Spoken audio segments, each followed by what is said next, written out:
वन्दे पद्मकरां प्रसन्नवदनां सौभाग्यदां भाग्यदां हस्ताभ्याम् अभयप्रदां मणिगणैर्नानाविधैर्भूषितां भक्ताभीष्टफलप्रदां हरिहरब्रह्मादिभिः सेवितां पार्श्वे पङ्कजशङ्खपद्मनिधिभिः युक्तां सदा शक्तिभिः सरसिजनिलये सरोजहस्ते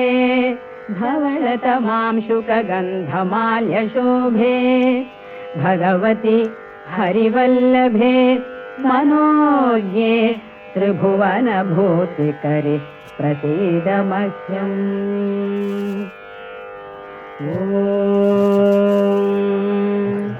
प्रकृतिं विकृतिं विद्यां सर्वभूतहितप्रदां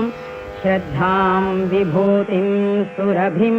नमामि परमात्मिकां वाचं पद्मालयां पद्मां शुचिं स्वाहां सुधां सुधां धन्यां हिरण्मयीं लक्ष्मीं नित्यपुष्टां विभव